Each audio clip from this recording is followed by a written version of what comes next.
Bonsoir chers téléspectateurs, nous voici encore une fois chez vous pour vous présenter cette tranche d'informations. Nous sommes venus ce soir pour parler politique et comme vous le constatez, nous sommes dans notre rubrique politique. Actualité donc oblige. Nous vous avions annoncé que pendant tout le mois de janvier, nous serions plus en train de parler de nos héros nationaux et martyrs, à savoir Simon Kimbangu, Patrice Emery Lumumba, Laurent Désiré Kabila et Étienne Tshisekedi. Mais ce soir, comme nous avons dit, actualité oblige, notre rédaction est dans l'obligation de venir auprès de vous par rapport à cette information qui est sortie dans les médias, surtout dans les médias sociaux, engageant le conseiller privé du chef de l'État, j'ai cité M. Fortuna Bisselele, dit Before. Vous vous en doutez, l'homme de Kigali, monsieur Kigali du cabinet du chef de l'État, comme on aime bien l'appeler maintenant à Kinshasa, c'est monsieur Kigali du cabinet du chef de l'État. Monsieur Fortuna Bisselele a donc fait une rentrée médiatique cette semaine, disons oui cette semaine. C'est un homme discret pourtant, et surtout qu'il est même un conseiller privé du chef de l'État, mais il a préféré s'adresser à un média étranger. Bon, on le lui concède. Il s'est confié à notre confrère camerounais, franco-camerounais, je dirais, M. Foka, dans son show en tout cas. M. Bisselele est passé, vous l'avez tous suivi, où il a parlé de la République démocratique du Congo. Il a notamment évoqué, et surtout le point fort de son intervention, c'était pour lever le voile sur ce qu'aurait été, ce qu'on appellerait les accointances qui auraient existé dans les relations entre le président Tshisekedi et son homologue rwandais Paul Kagame. Il n'est plus un secret pour personne que les Congolais, depuis longtemps, ont toujours soupçonné ces deux présidents de rouler pour quelque chose en dessous des tables. Vous vous souviendrez combien de Congolais, surtout ici ceux de la diaspora, avaient toujours accusé le président Félix Tshisekedi d'avoir sacrifié sous l'autel de Kagame la République démocratique du Congo. Et le président Tshisekedi, comme on peut aujourd'hui l'affirmer, que l'homme était plus dans une logique de diplomatie, et il ne s'est pas empêché, malgré les critiques des Congolais, de continuer à pactiser avec le diable.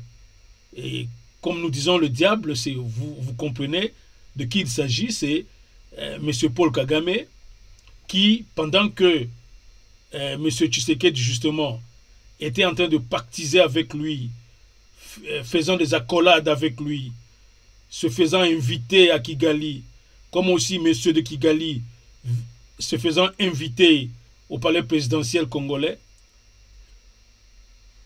Le constat que les Congolais ont fait, c'est que pendant ce temps, pendant ces amitiés, le temps fort de soi-disant amitié entre Félix Tshisekedi et Paul Kagame, les Congolais mouraient. Alors, mouraient en masse et dans des conditions parfois catastrophiques. Ceux qui suivent les réseaux sociaux avaient été témoins ou comment les Congolais sont morts de machettes, au point que le cœur fragile ne pouvait pas regarder ces images. Donc, toutes ces tueries, tous ces assassinats étaient donc l'œuvre de Paul Kagame et ces hommes. Parce que Paul Kagame ne se déplace pas de son palais pour venir faire des choses sur le terrain. Il a ses hommes et ils lui font du bon travail. Alors, pendant ce temps que les deux s'appelaient soi-disant amis et se fréquentaient, le président Tshisekedi a pensé que il devrait avoir celui qu'on a appelé quelqu'un de confiance. Chaque chef d'État a toujours quelqu'un de confiance. Un peu comme Katumba Mwanke aura été l'oreille et la bouche du président Kanambe et Kabila. Et d'aucuns aujourd'hui disent que cet homme-là qui souffle à l'oreille du président, c'est désormais et depuis le mandat du président Félix Tshisekedi, c'est curieusement M. Fortuna Bisselele. Fortuna Bisselele, que certainement beaucoup de Congolais ne connaissent pas. Laissez-moi lire Congo News, il faudrait que je cite la source. C'est un article publié par Congo Vox, et je l'ai trouvé peut-être un peu plus explicite pour présenter l'homme, parce que beaucoup de gens ne connaissent pas l'homme. Et j'aurais aimé faire cette émission carrément en lingala pour vulgariser ce message, parce que je voudrais que Bana Congo Bayoka, comment Congo na bango eza dirigé, comment ils ont géré. Mukondia munene oyo moko na bango ba conseiller à président lelo oyo nde tozolo belaye oyo titre na biso déjà elobi que le double agent. Pourquoi le double agent? C'est pas parce que to lingi to s'attaquer na Bisselele, non. To yebi que Bisselele ba origine politique na ye ezali service à renseignement et Rwanda. Bisselele asalaki na RCD mais na branche ya renseignement. Donc ezali makambute oyo biso ne tozo inventé. Bisselele azali source na ye ya politique, azali congolais, ya papa na mama. Donc ya ye ezali ya demi Dakar te, azali congolais ya papa na mama, azali mutu ya Kasai, Bisselele Fortuna, et que Tobengue double agent. Pourquoi? Parce que à Servaka na service à renseignement rwandais, et puis azo servir pe na tout le service le plus haut, le plus secret du Congo, c'est-à-dire les informations hautement privées. Oyo même conseiller spécial à Koye Bate, ya président oyo a s'occuper de la sécurité ya mboka. Fortuna Bisselele azali le conseiller privé soko ki mutu za conseiller privé à mutu faut banga mutu wana, parce que mutu wana oya kolinga nde mukonzi pe akolinga po yende ata mukonzi asa zui décision na miso ya batu soki ya ye na kuku ayibise président okosala yango te tala boy okomona kama makambo échanger bo o comprendre te président il a changé makambo dernière minute ezana mutu moko mais batu ba mona kaete nde epa na biso na Congo ezali Bisselele. Botika ngai na tanga moi référence oyo moi portrait o basali na Bisselele pour na lingi bino ba Congolais boyeba ye mutu wana il faut boyeba ye bien, parce que azali mutu oyo azo peser na ba décision ya mboka, azo peser na ba stratégie ya mboka. To lingi boyeba ye to bengi double agent, aza double agent parce que abanda musala na ya sécurité na Rwanda, et puis asala ka les mêmes musala na Congo, mais sur le plan privé aza mutu moko discret amona na mingi te.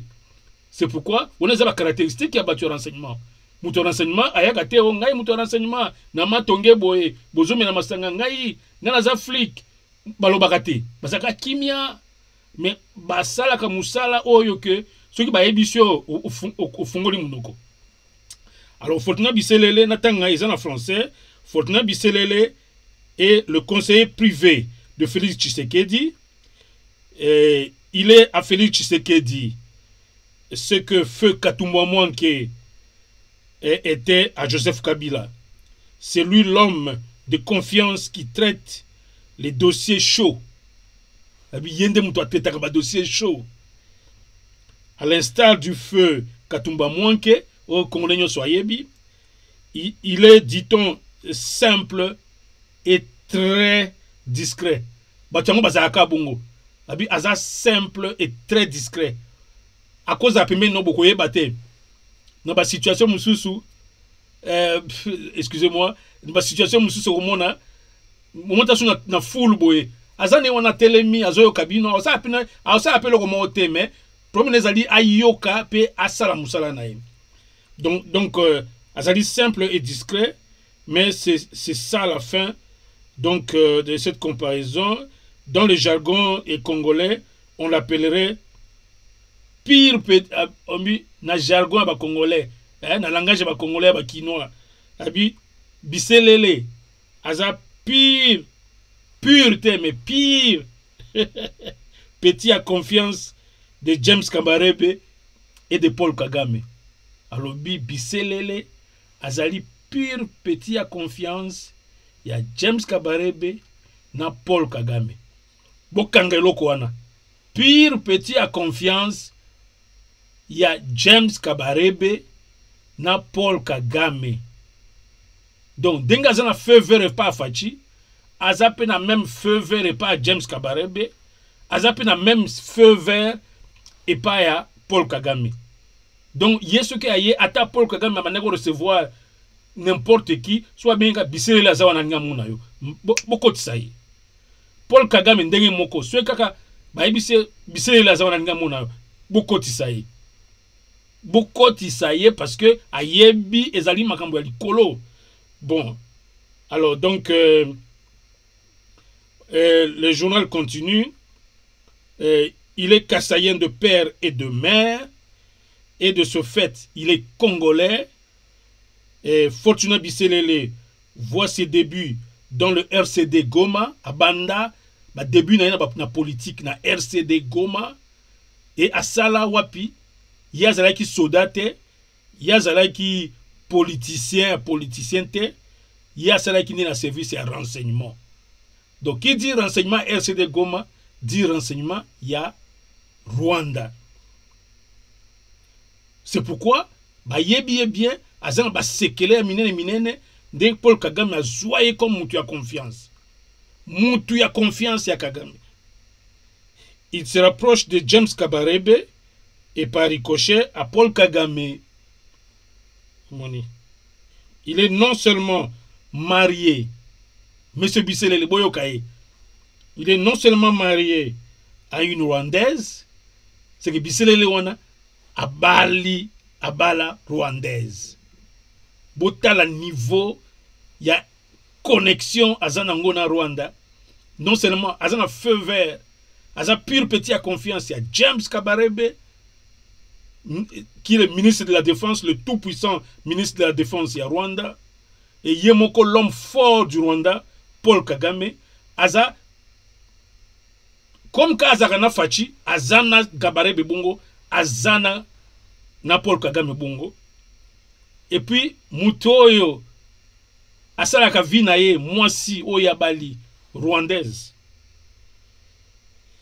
Il vend également son cœur au Rwanda et adopte même les tactiques rwandaises, dit le journal. Cependant, il est trop focalisé dans les affaires et beaucoup moins dans la politique. Ye azamuta ba cop de lo kolingo bawo. Bisselele azapena muta ba politique te ke obo nommé ministre. Yaza kunate, alingi même pas. Yaza muta ba cop business. Vers 2009, Azaki chairman de BIF Consulting et puis administrateur de la compagnie sud-africaine DIJ Oil, chairman de TNT Africa et enfin président du conseil d'administration de FINA Congo. C'est que Bisselele n'a n'importe qui. Cependant, il reste à savoir comment Fortuna Bisselele est arrivé à embobiner Félix Tshisekedi pour que ce dernier se pile devant Kagame. Nos frères swahiliphones diraient Kitumba ya nyoka aishe boka. Comme pour traduire, même un serpent mort donne toujours la peur. Le Rwanda qui avait marché sur Kinshasa avec les Kadogo congolais et sous couvert des services des renseignements occidentaux n'est plus le même Rwanda, affirme le journal. Et puis le journal conclut, les questions qu'il faut poser à Fortuna Bisselele sont les suivantes. Ça, c'est le journal qui se pose ces questions. Qu'est-ce que ses parrains, les parrains donc de Fortuna, réservent-ils à Félix Tshisekedi? Un coup d'État va-t-il donner à Félix Tshisekedi le dernier baiser de Judas pour un assassinat? Les Congolais doivent savoir que Fortuna Bisselele est un traître et mérite le sort réservé aux traîtres. Ça, c'est la conclusion du journal. Ça n'engage pas la rédaction de e-Canal Télé. Nous avons cité une source extérieure comme pour seulement idée. Il y a ce que c'est que cet homme qui est monté au créneau cette semaine. Voici ce que l'homme est venu dire aux Congolais. Fortuna Bisselele, comme vous l'avez suivi dans les médias sociaux, Bino Bolanda quitté, Nalingina sa l'émission na Lingala parce que Ozama makambo moto comme journal Otioloba, hier zaka muto ba question chaude, makambo minene makambo moto. Alors tout le monde dit Fortuna Bisselele, oh, abimi na média, ya lo bakate, to ebiete, to yokaka ete, après porte-parole la présidente. Première chose, to constater. Fortuna Bisselele a sa porte-parole la présidente. Mais depuis quand il y a sa parole à engager pour parler mon kobo et salema entre ce pays ici, la RDC et le Rwanda. Tous un ministère Affaires étrangères. Nde eloko ali boso na ngina ibisa bino ba congolais. Bozo remarqué comment le président Tshisekedi a géré Mboka. Toboite Totai Kobenga est le père de la nation congolaise. Na bitumbao ya bundeli biso, ya kolonga bitumbao ya biso na Kagame. To jeter ba fleur kaka. Mais il faut toloba. Oyo méthode nini ya gestion, Mboka munene neti RDC, au cœur de l'Afrique, avec plus de 100 millions d'habitants. Donc, bazoba 100 millions d'habitants, ya ba Congolais wana, bazoba. Pendant que nous avons des institutions, institutions ezali à République, surtout institutions à Montesquieu. Obalobaka, Montesquieu a sala institution wana a défini ça yango pour permettre l'État et vivre bien et puis et se gérer bien. Ils ont un exécutif, ils ont un législatif et puis ils ont un judiciaire. Mais toujours mon que le président Tshisekedi a bossani notion na théorie à Montesquieu, aza même pas na nini na conseiller mon côté à juridique ou a eu droit à rappeler Mukonzi Mboka aloba papa Mboka ezali village te awa tozana kabe aka mwanga te awa tozana 10e rue limité te kwana za ndako na bino ya famille okokota opesi loi nzungu ezala awa te sani awa ezala awa te livre ezali likolo mesa te. Mais oyo ko gérer Mboka eza ko suivre ba principe ya gestion ya Mboka. Mais le président Tshisekedi a comment gérer Congo na biso kasa bien privé. Dès départ ya dictature ya ngoyo. depuis que Andima, oh, si quoi tu vas nous regretter, qu'on a biso, Ilukamba, banoko betali boko na Nicolas Mesabi, ngai premier ministre, ngai chef au gouvernement. Elle fachi a signé ka ba ordonnance belé a nommé ma magistrat banine. Azalaki na Lumumbashi. Azongaki noki. Alors bi o nini, ngai chef au gouvernement. Makambo ya gouvernement etalinga etali ezama comme président et puis ko signé ba ordonnance il fallait ngana contre-signer. Azonga salama kelele. Bon, droit pesa lango mbele minu mbale. Nde fansa ki yenye balakise ke soki ozali te mutu moko azali wana posa musala na yo. Alors ezaki ministre intérieur nde a contre-signé ki mais na place ya premier ministre il fallait biso zela yo payer telema parce que yo ke na mission. Mais au moins tous a courage ya ko regretter notre ancien coco national, l'ancien premier ministre monsieur Ilukamba. Mais la fatigue proprement. C'est pourquoi Balobi, pouvoir, il faut arrêter le pouvoir. C'est pourquoi Mbokaneti Congo, na usenga ba Congolais en passant, toke na élection. Bopé sa partie moko majorité te. Bango nyoso ba kabona yango. Dans un pays où l'ingé se gérer bien, ce qui mutu, totali situation ya union sacrée. Tu sais que d'asenga ki ba Congolais boya to sangana na union sacrée pour na sauver nation. Batu ba sopani. Tale logo tu sais que dazo sala. Azui sama lukonde. Azui enden okasa zoba ya bazoba.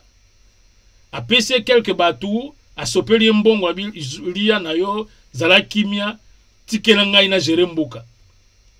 Tu sais que comment gérer mboka kana ba conseiller na ye.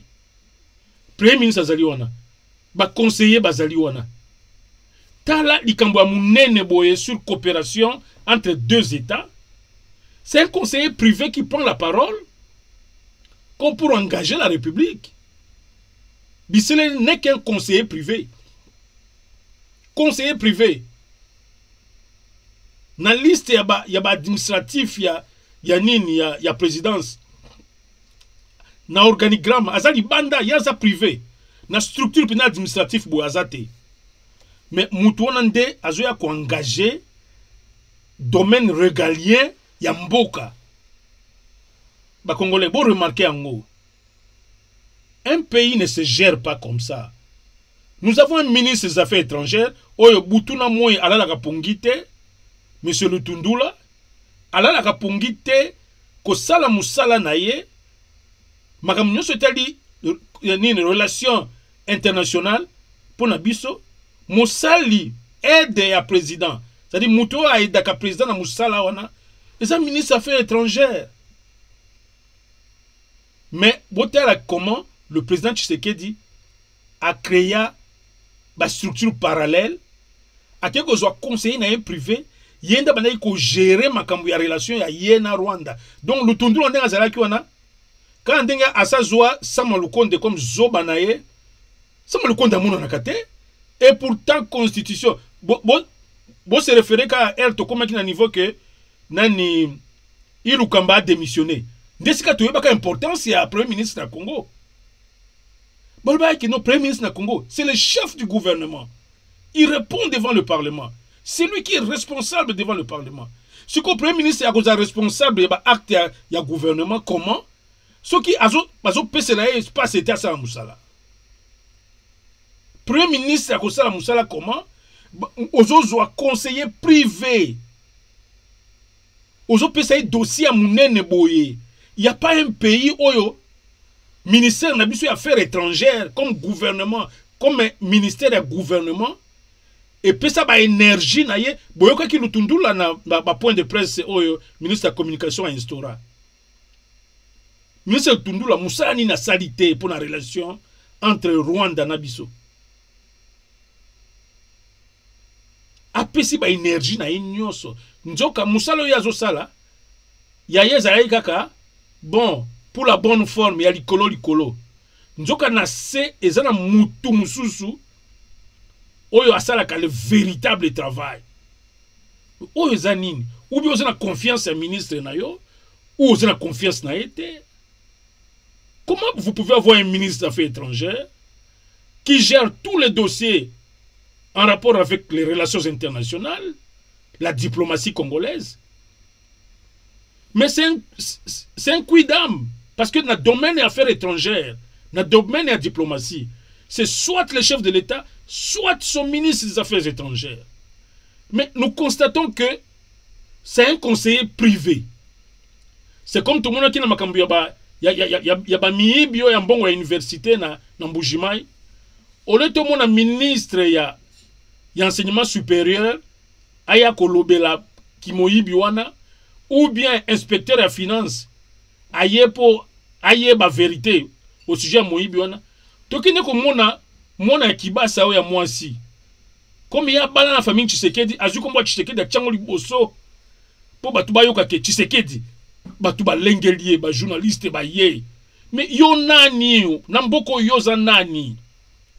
Oza ministre, oza directeur ya cabinet ya président, oza nani po ya likamba munene boye 40 millions ya ba congolais.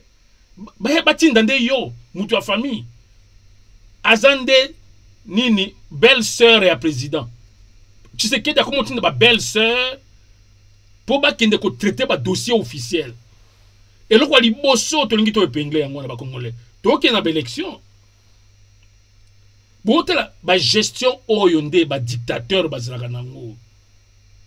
Tozalaki na Mobutu awa. To mona ki même Kabila. Kabila qu'est-ce qu'il n'a pas fait na bandeko naye? Ba zoé ba matela ba congolais na zolo. Ndeko na moi si Jeannette ba matela ba congolais na zolo. Na batu na ya confiance et tout ça ba matela ba congolais na zolo pour nini ba dictateur musala ya ba dictateur yango wana. Azotika batu ya circuit officiel pour travailler dans la batunaye privé.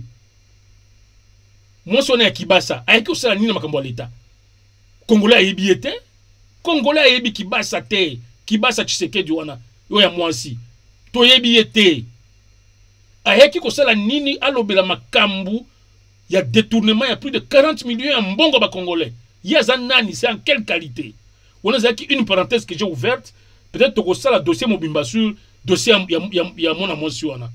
Yaza nani pour ba congolais ba fandeli yenye Tshisekedi ba congolais bazo fandela yenye nde alinga matela ba congolais na mutu biso pe to comme na période de campagne électorale to kolakisa ke congolais ba mutu ko matela na mutu azate soki ba Kabila na ba Mobutu ba matela ba congolais je crois étape wana c'est sili dictature yango biselele lelo ezali na dossier ya biselele.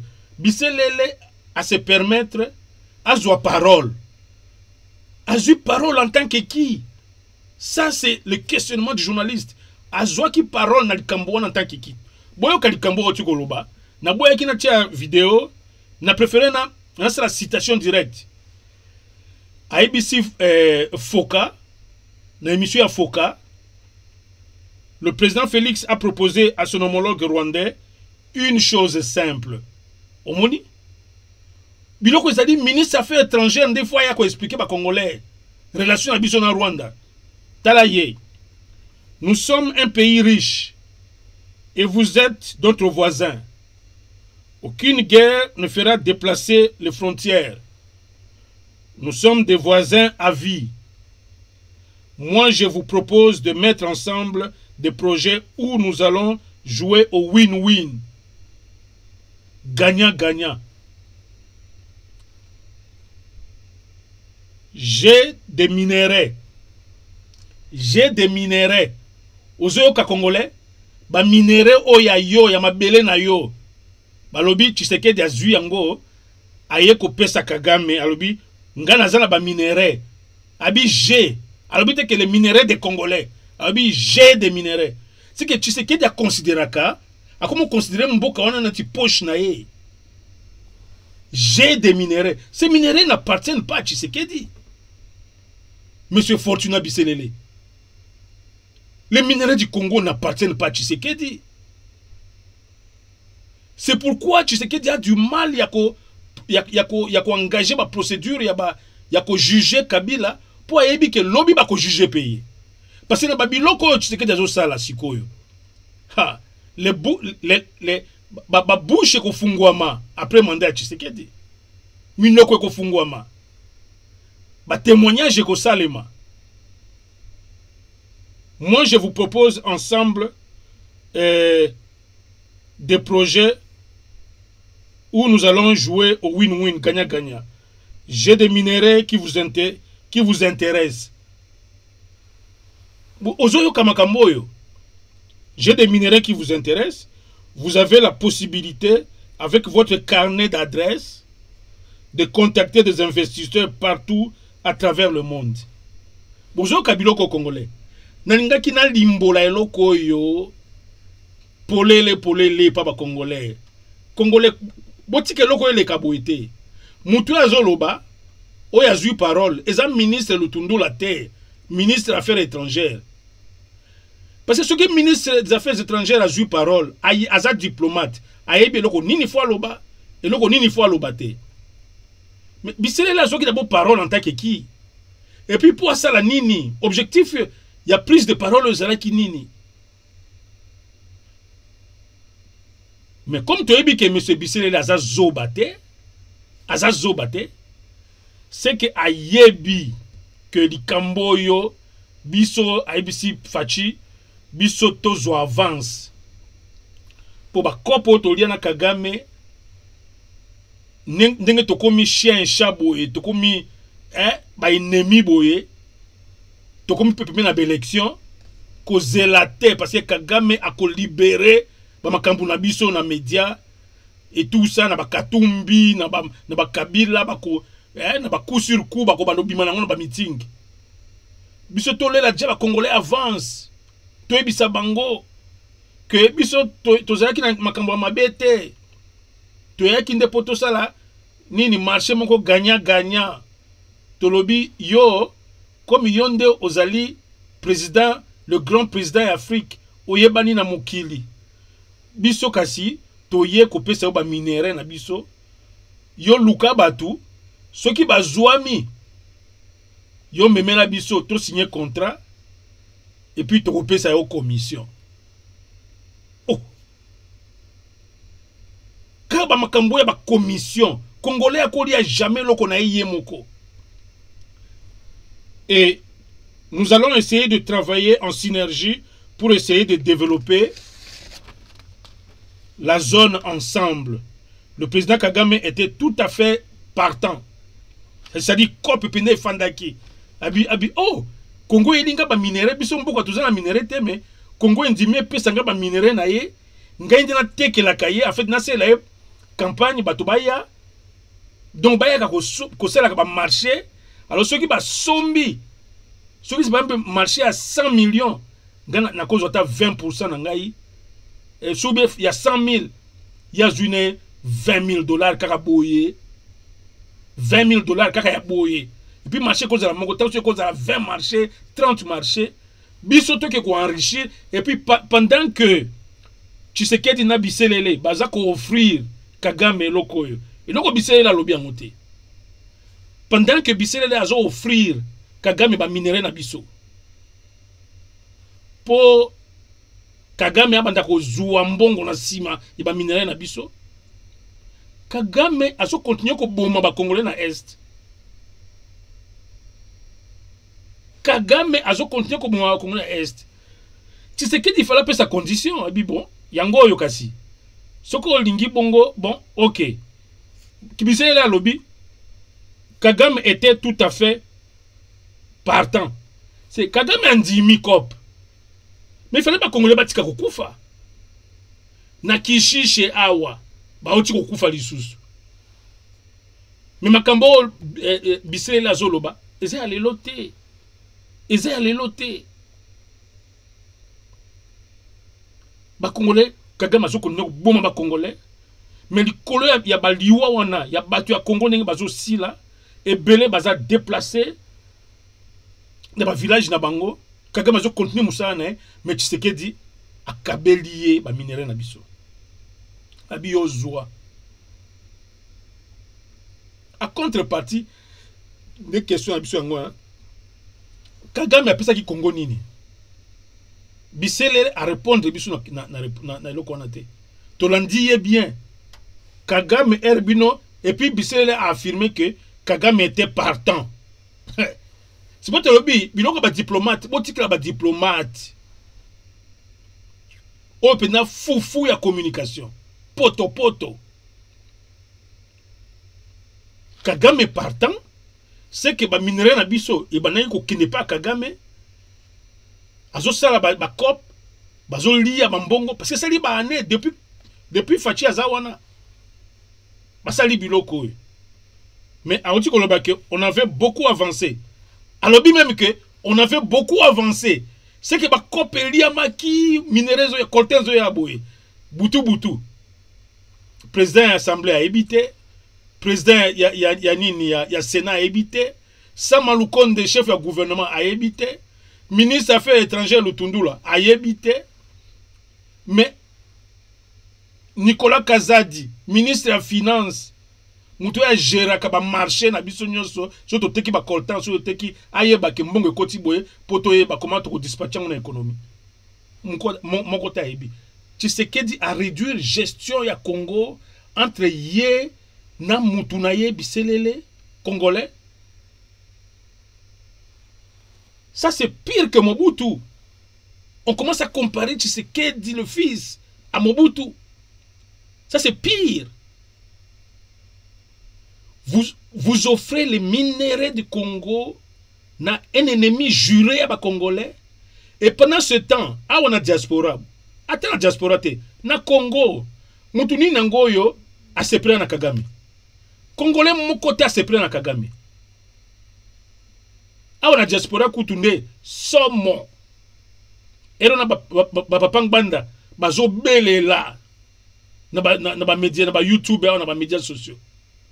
Koloba Kagame na Tshisekedi. Kagame njoka makambo papang banda mandalo ba nyonso ya solo. Kagame na Tshisekedi. Ba ressources ya Congo nyonso za Kagame. Njoka ezala ki solo bisele la ocho bisa ba congolais. Alors même que on avait beaucoup avancé. C'est que Kagame a lia. Et ce que Kagame a lia qui c'est que yepe biselele lisu na droit ya lisu. Yepe a kotisila. Fachipe parce que loko wana sama lukonde ayeba kite gouvernement ayeba ki angote zaki ba cop privé. Sama lukonde ayeba kite nini Bahati ayeba kite Mboso ayeba kite donc ba institution tout nakati ya Kidiba. Siko parti congolaise parti ya Congo ne abande ko lia yango. Parce que Bissé Alobi, on avait beaucoup avancé jusqu'à ce qu'à un certain moment, il y a eu des intérêts obscurs. Des intérêts obscurs. Intérêts obscurs, c'est pas congolais. Au lieu de communiquer, au but c'est intérêt obscur. Définir un intérêt obscur. Définir un intérêt obscur. Qui ont fait que la situation soit ce qu'elle est aujourd'hui. C'est que, c'est pas l'œil. Je vois qui t'es en colia. De Herman Kagame a eu un conseil Moussabi. Oh, Congo, c'est que Congo est lingui et dans le développement naïe, mouké. Encore que, et là, quoi, il faut d'abord te senga fruit ya ba transaction wana. Est-ce que nous a déclaré notre trésor public na biso? Parce que tel que Bissele a aussi ko décrire, c'était que tout comme Kagame comme commissionnaire, tu le dis bon, tu yo lingi ba minerai na biso. Et puis mboka no pesa pauvre. Et puis toujours monde na ba guerre zo salema, tongi toujours solution à guerre. Côté wana to boité. Mais to boy car le fait que il fallait un ministre des Affaires étrangères pour nani et là quand ndenge on ya polele pour ezali entre états. Et là ko bomba on ezala kité zaki stratégie pour la diplomatie à Congo et marché que Kagame to le krape mo eloko yepa lia, biso peto lia comme ça qui met quota. Lutundula était bien placé, on sait la pont, Lutundula, ministre des Affaires étrangères, engagé gouvernement. Lutundula était mieux placé pour le faire. Pourquoi, Congolais, question, il canal les opposés. Pourquoi le président Tshisekedi a préféré que Kompoane seulement un conseiller privé naï? Parce que le président savait que, fruit à la transaction, Kagame a osé parti, ye faci ya kozwa parti oyo bakoverse yango na bakonti moko ya mystique et puis na bakombo moko ya mystique ye mpe moko biselele mpe akozwa oyo ya ye lutundula kuna na kati ya kidiba et pourtant mosala na ye. Donc c'est là le problème. Dossier à monene boye tout le diplomatie mobimba ya biso na Rwanda et fandaki na makambo wana. Parce que ce Kagame a vraiment de bonne foi le bon comme ça toyo kanakasi comme beaucoup d'angazi ba minéralité na juma occasion na zo un peu mon bongo ba minéré sima ya Congo alors na boy makambo wana oh Kagame bomaki comme ça to tiki makambo wana ya koboma ngai na komi commissionnaire officiel marché mon côté à minéré à Congo et ko ça le massacre ngai nazala na kati po il faut na lia moi eloko pe. Donc na ndenge ki bolingo zaki pe mabe mingité mabe est commandé le fait que Faci a sali yango na kati ya COP. Faci a sali ke loko na kati ya COP et loko nyonso ba sala yango na conseiller privé isa COP. C'est que Faci s'est permis yako bimisaka ba minéraux à Congo yena master na yebiselele ba lekisaka ba minéraux na ndenge ya mystique Kagame a mois parti na ya commission biselele pe benjo ya ye et puis oya Faci bon plein leki na chango wapi yo moko yebi ba kana ba code chango na compte wana ba île britannique wana libéra ngokuna yo moko yebi kana ba kombo ba nini chango ta créata comme moko ta uhuru boy et ça la confusion Congolais nazolo bango na ndenge relax mais c'est comme ça que le pays est géré. Nous devons apprendre à commencer à utiliser le vocabulaire ya Moyibi comme on utilisait sous Kabila, sous Mobutu. On vole sous le régime Tshisekedi. C'est ce qu'on veut dire. On vole, on triche, on fait les choses dans le noir. Et Icanal Télé, en tant que quatrième pouvoir, est en train de dénoncer cela. Monsieur Fortuné Bissilé n'a pas cru mieux dire. Lui s'est cru plus intelligent que les Congolais. Mais parmi les Congolais, il y a des gens qui sont plus intelligents que lui. Plus analystes que lui. Nous sommes entrés dans ses propres paroles pour décrypter ce qui s'est passé. Et en décryptant, on a vu que ce qu'ils ont fait là, cette fameuse synergie qu'ils ont créée, il y a eu effectivement synergie. Il y a eu effectivement synergie entre le Rwanda et, disons, entre Kagame comme personne. Parce que là, ce n'était pas le Rwanda et le Congo. C'était Kagame et Faci sous l'intermédiaire de Fortuna Bisilele. Alors, et là, quand on a mbongo ezo utana ba circuit ya ndingona et au côté na caisse à l'état comment pour ça ba copie privée facilité par un conseiller privé parce que mbongo e bandeko bima na ba mbongo ba minéraux na bisona et ba au côté na ba compte nini ya trésor public ya Congo to tche mutu bakata parce que ce n'est pas normal que si là c'est la coopération, ça c'est les relations bilatérales. C'est le ministre des Affaires étrangères qui s'en occupe, mais on donne le dossier à un conseiller privé pour Nanine. Parce qu'on en a fait une affaire privée.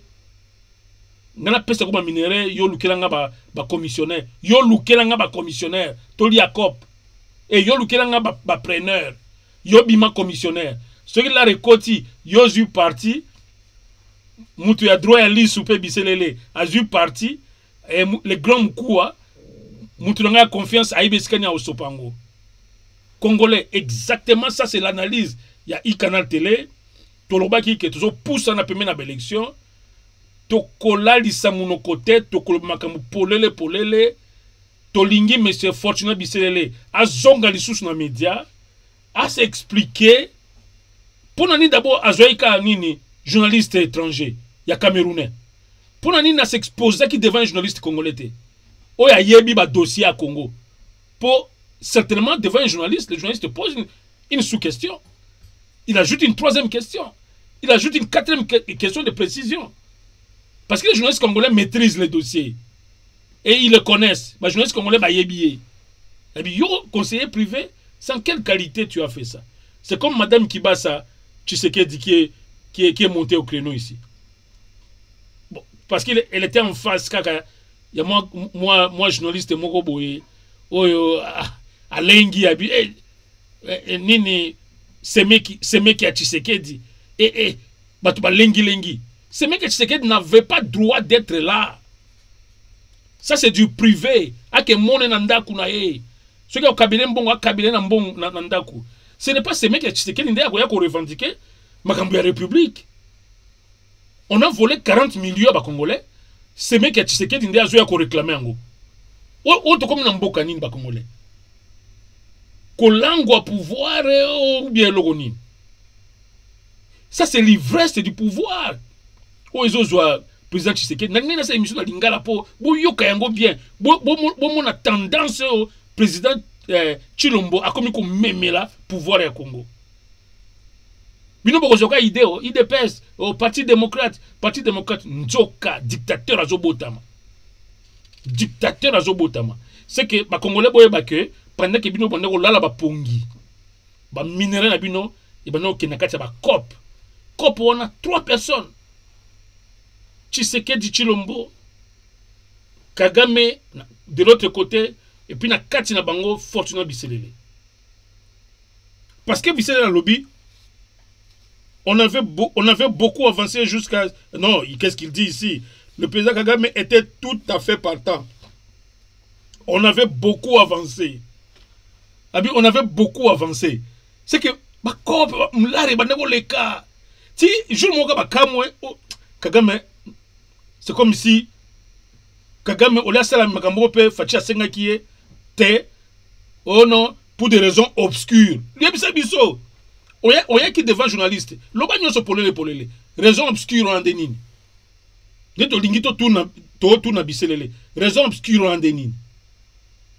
Biselele est venu mettre à nu le président Fachi. C'est pourquoi tu as mis tout dans titre. Le double agent Fortuna Biselele sert-il Tshisekedi? Sert-il Tshisekedi? Nali Kambo, une intervention oyo.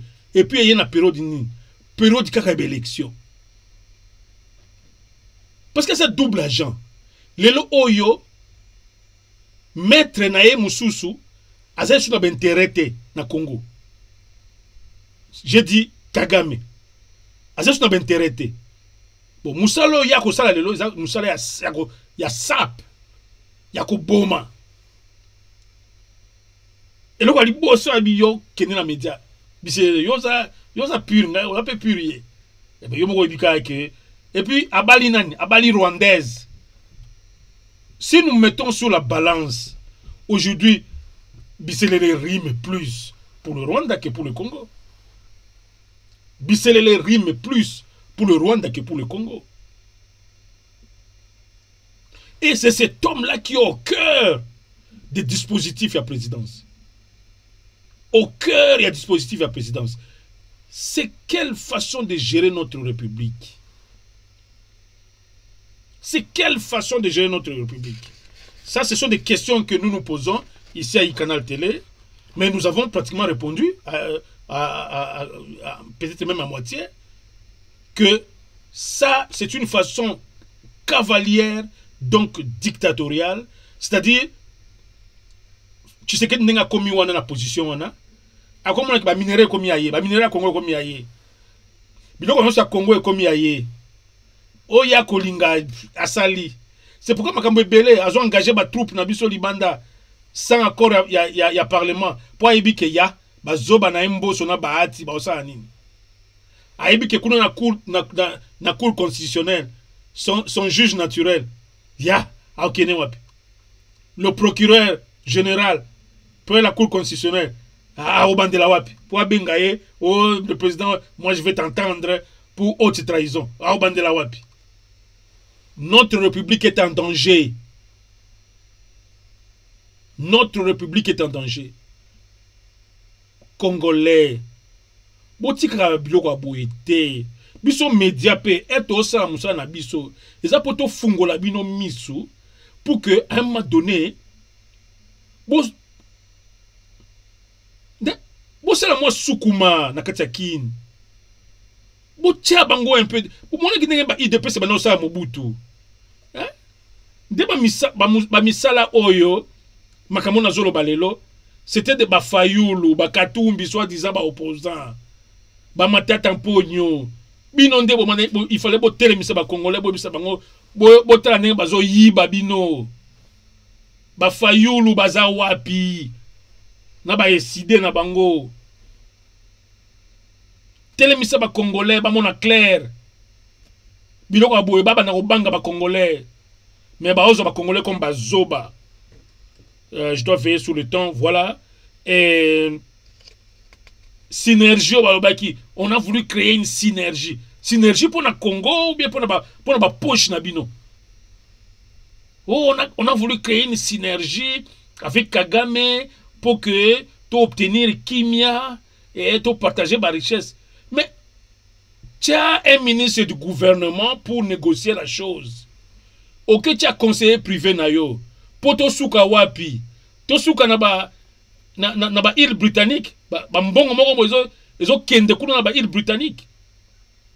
Non biloko wana eyebani.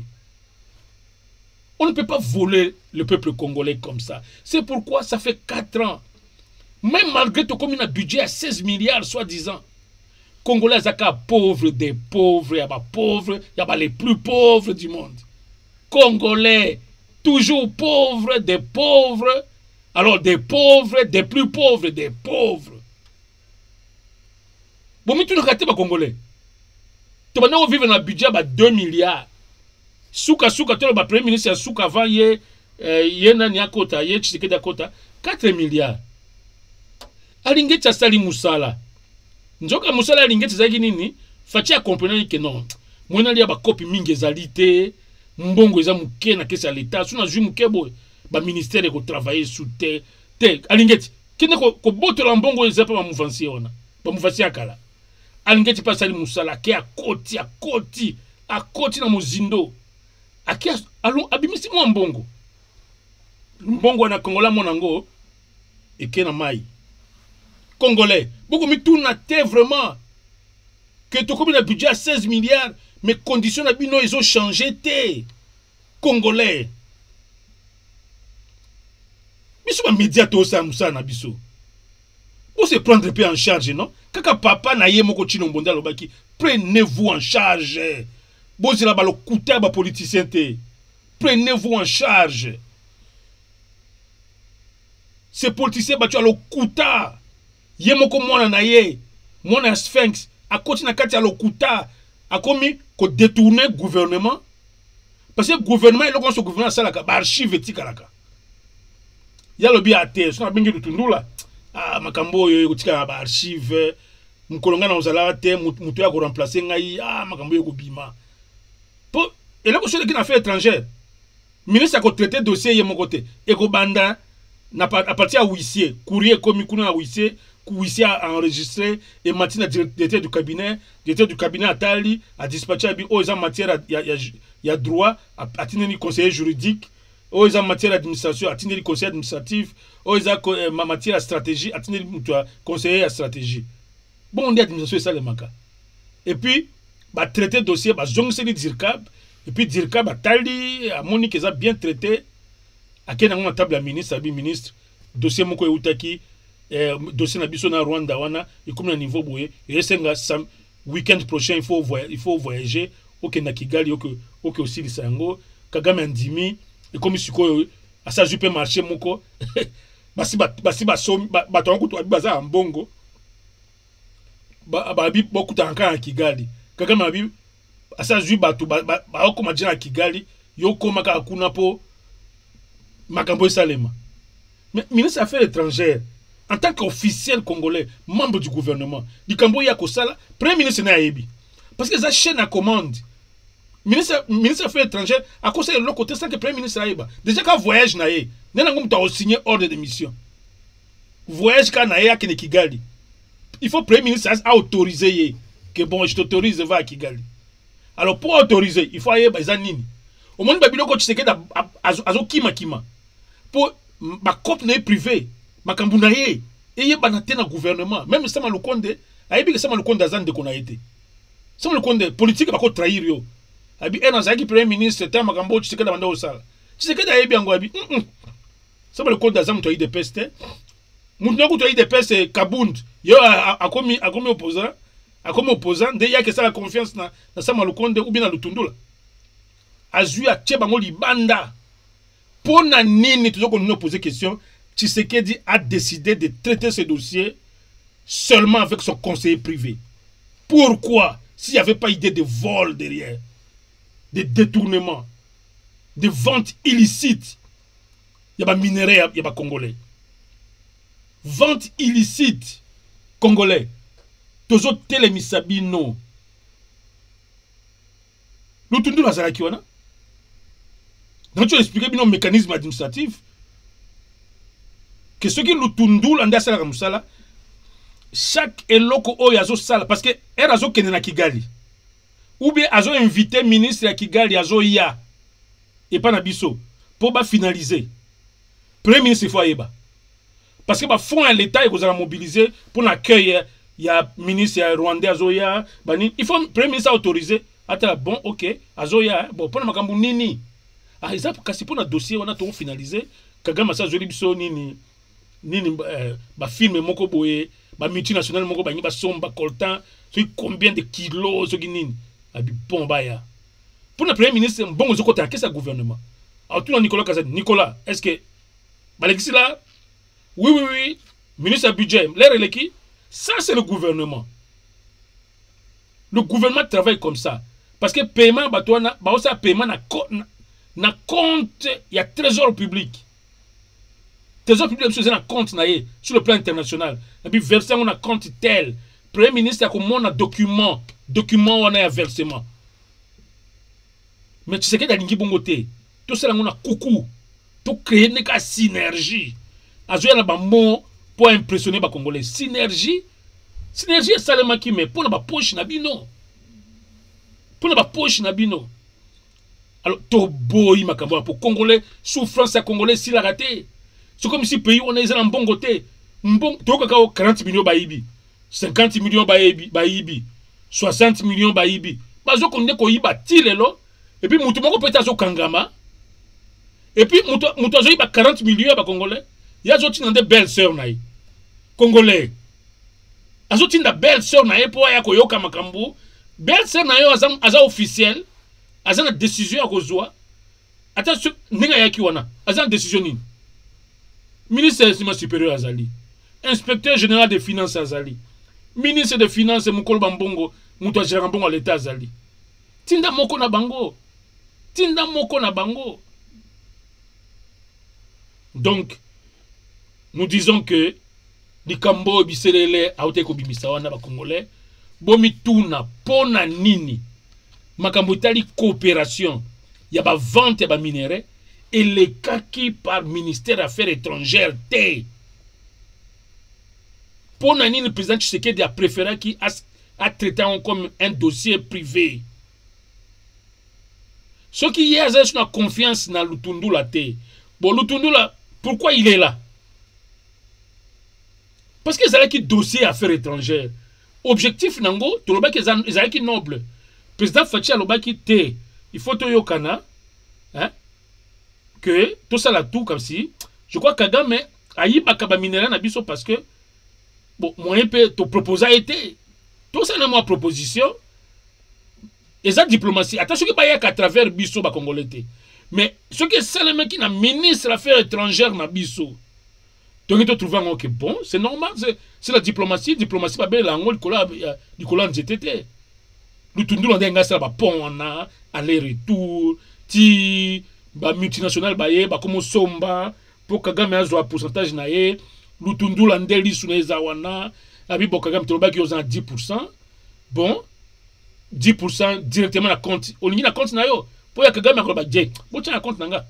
Compte ya Rwanda comment? Ngai na Rwanda égal combien? Po ba Kagame kuna ba gérer Rwanda okasa soki logo nini yango.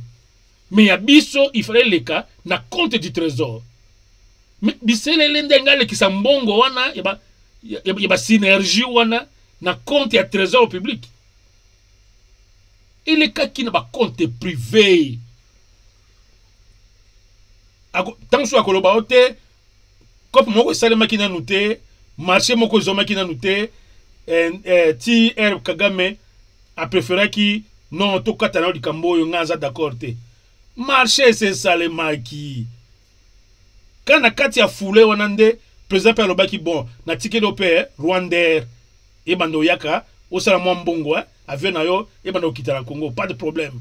A ticket na kepe Rwandair. A signé ki pe ba corps y a or na biso et bando za raffiné na Rwanda. Ezai kama kamwana te. Pona ni dossier oyo komela ki lutundula te. Ba tu gouvernement ya Congo et komi lokasa. Et puis batu oyo ba congolais ba futa kambongo ebele. Bino boyebi combien un ministre gagne par mois? Les ministres gagnent beaucoup. Ce qui est un député te gagne 18 000 $ par mois. Mais un ministre congolais, basé là-bas 40-50 000 balles. Bon, quelqu'un qui est payé vachement par des pauvres congolais. Mais il ne peut plus faire son travail pour lequel il est payé. C'est que moi, les Cambozala qui n'a c'est. C'est que les Cambo, alors, Toro Zela, biso na ikana tele tozo zela, to yebi Kagame pe akoloba. Kagame akoloba. Parce que oyo loko oyo bisele la sali aya anticiper nde abi dossier oyo Kagame azana ba document. So ka Kagame ameki ko misa ba document makambo oyo nde facha lobi yo le kamo liboso yo anticiper. Comme ça Congolais ba kezaki nde bando lukande synergie. To bando lukande moi synergie mo esale ma entre biso na Kagame atika makambo guerre est. Mais mbongo le kaka na nte parce que bisele n'a pas parlé d'argent. Mais mukolo Kagame akoloba tokoyoka ba chiffre. Et puis, tu retournes à Nicolas Kazadi. Mbongo on est kota qui na continue. Na continue ni bola que c'est pas congolais. Ndesika ki mo yibi monana. On dit mentez, il en restera toujours quelque chose. Il en restera toujours quelque chose. Nous venons de voir cette synergie ici. Il en restera toujours quelque chose. Donc, nous estimons que les minéraux du Congo ont été bradés. Les minéraux du Congo ont été bradés pour assouvir les intérêts personnels. Boebi, à qui ça a profité? À qui ça a profité? Parce que minéraux à Congo, aujourd'hui, homme de confiance d'ailleurs, parce que le conseiller privé est un master président. Ba kozaka pena ba copy bon ba code ba sola ka bon ba code abi no plan na no betango copy likolo de yo moko ebika après on a kende na Singapour libérer plan na kuna et puis ya ka chango yo moko ebika ba kombo ngoti ba kombo mystique ba uhuru ba nini yo chaka ba kombo mystique ya Congo kutute changa ba uhuru ba nini. Non, nous, on est ici pour dire la vérité. Parce que biso, tous les journalistes professionnels, tout la vérité. Si on a la politique, vérité. Si on a la musique, la musique, c'est comme un mikolo. Et puis, journaliste à côté mikolo et la musique. Comment il y a polele boyanine? Ngai vérité, journaliste. Journaliste, c'est la vérité polele. Donc, tu l'as que, du Cambo, Fortuna Bisselele, abandi, et salinde ezo bandande pour ezali kambo munene ba millions et sopana ki wana peuple congolais et bino opposition congolaise to ebite musani bo sala ndeska to osenga peuple congolais biloko yo pendant que biso to lobela il fallait que opposition à Congo était les bino congolais boyoki makambo yo comment gouvernement à Congo ça la résulté et comme il dit conseiller privé et comme il belle-sœur. Et puis belle-sœur ango pe aye, aye au kumisa mbongo a moyibi aram. Belle-sœur ango aibite ke eza makamara on est pesa congolais kanda moko o bako li afachi yena Kibasa na ministre Kibasa congolais ko li afachi na ministre Kibasa pour mbongo aram. Mais maman on a aye abinga inde belle-sœur a Tshisekedi bo bite ke mbongo na ko mbongo aram. Mais mbongo moyibi omoni et là, moyibi, bayibi pebino. Omoni, la justice de Dieu. Bino boyibi ba congolais, bino kesete bo zongo bo tonga université en Bujimai, na kabeaka mwanga. Congolais pe amale demi ayibi pebino. Siko beaucoup mo luka, même mutu akotinda. Pour ni neza monga moyibi et côté qui na circuit officiel te parce que mbongo ram wana ezalaka budgétisé te.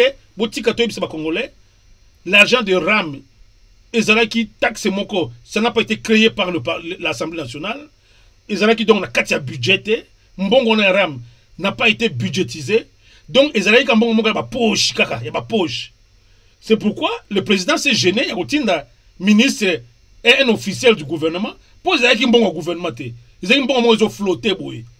Abida mbongo zo flotter oyo mais mbujima eza fief nanga. Donc il y a une élection, mais il faut que vous ayez une action. De bon libérer mon aram. Mais ces mecs qui basent à Tshisekedi, aeba quitté que politique est zaganeni, que balobaganeni na politique. Il y a un des sous polé koloba. Vous avez un bon aram. Mais bon aram, c'est l'escroquerie du siècle à Congo. L'escroquerie du siècle.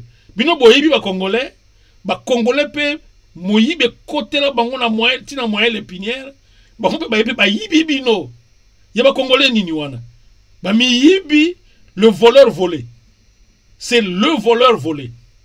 Alors on vous a volé l'argent des Congolais que vous avez volé aux Congolais boye ba lelo ke mbongo na bino ba na ko nyata bino ba crédit ba ram o che crédit bo nguma meli o che crédit bo nguma meli yango yo mbongo ba yiba kibino ba oti pesu ko yiba bango ba mi yibi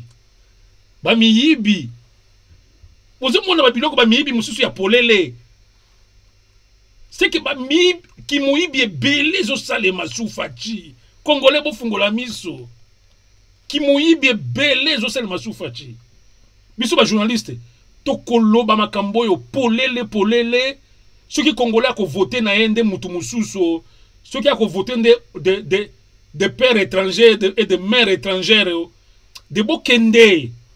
Parce que toko linga te mbonga Congo il y a maneti nguba, pendant que congolais ont mon clarté, ba jeune à Congo ba un espoir à venir. Rien n'est fait. Mabele na biso ezo pola, mabele ya bilanga. Une terre arable et agriculture ezo pola. Mbonga Congo ezo le kaleka na mboko batu. Oh non, moi Tshisekedi Kibasa, je suis venu représenter le chef de l'État. Boye. Nini? Yo za officier la Congo.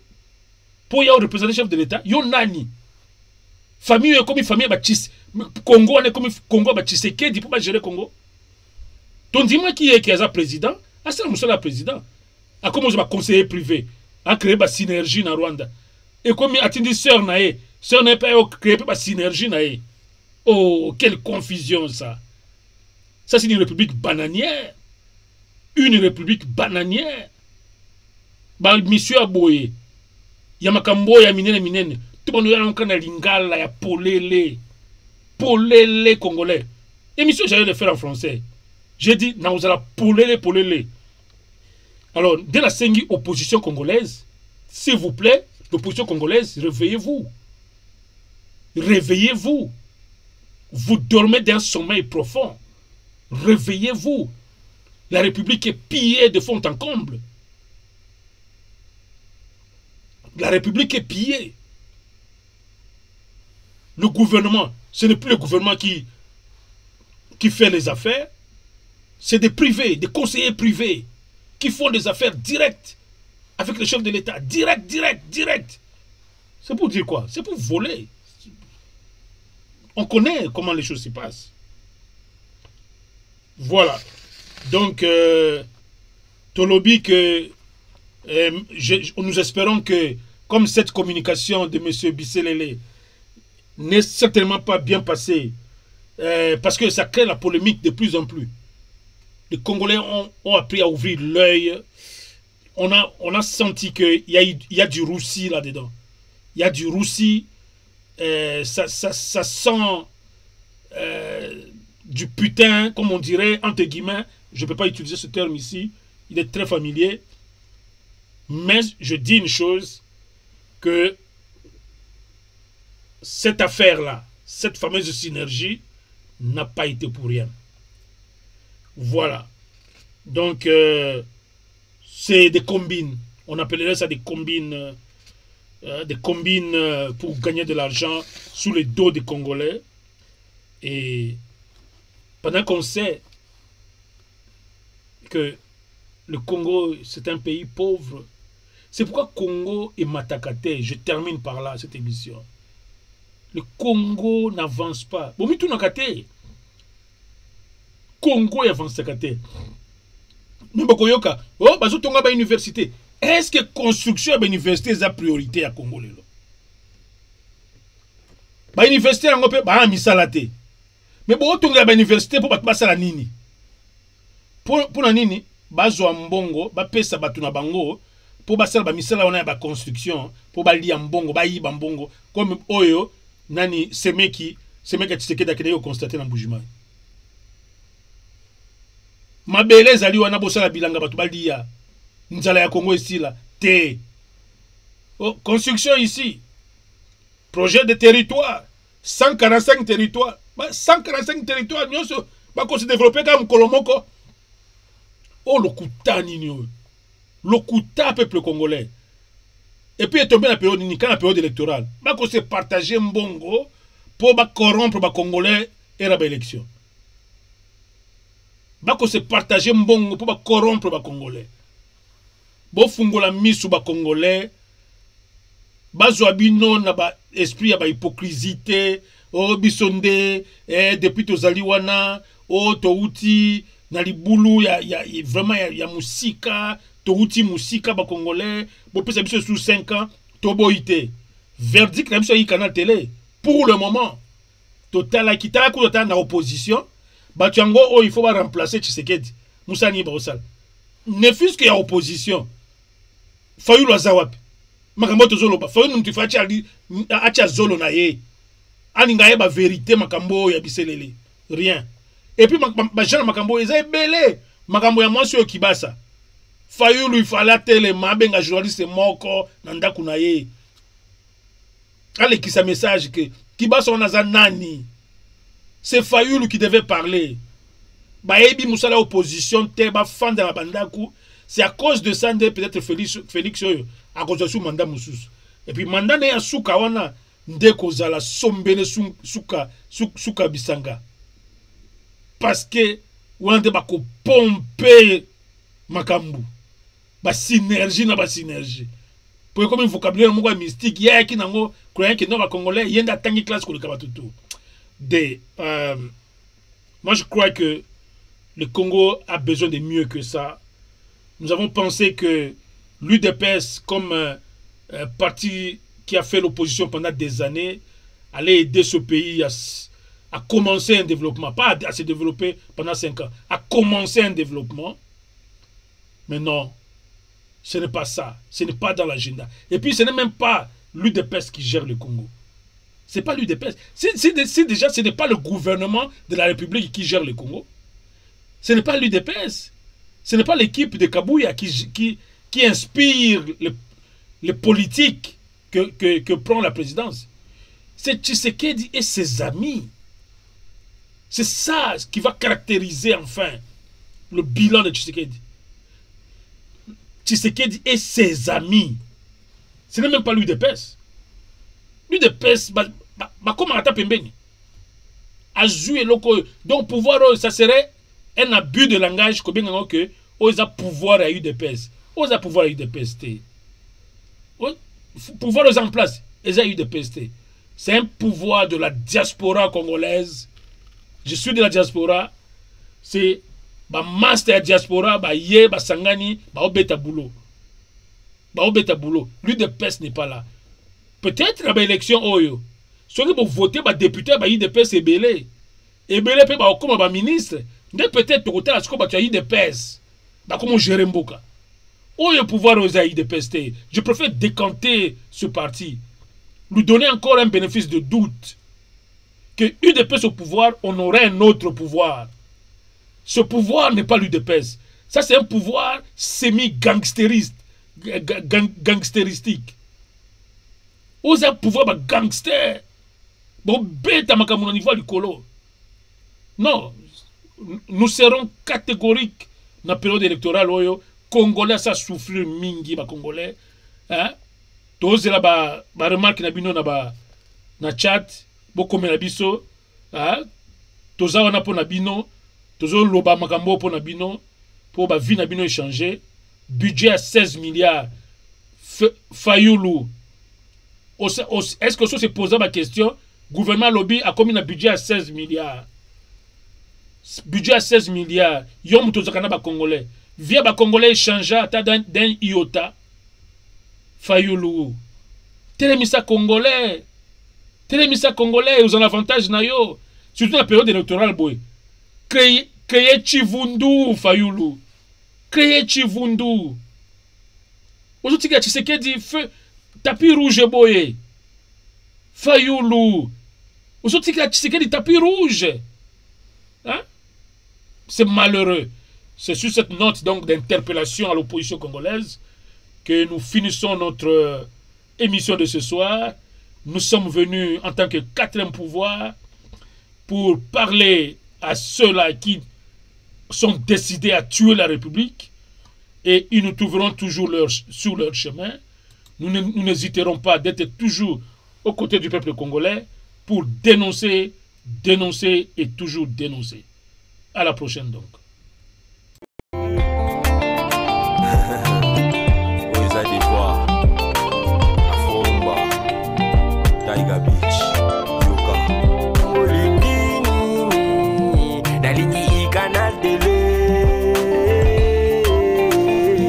Natala i canal télé.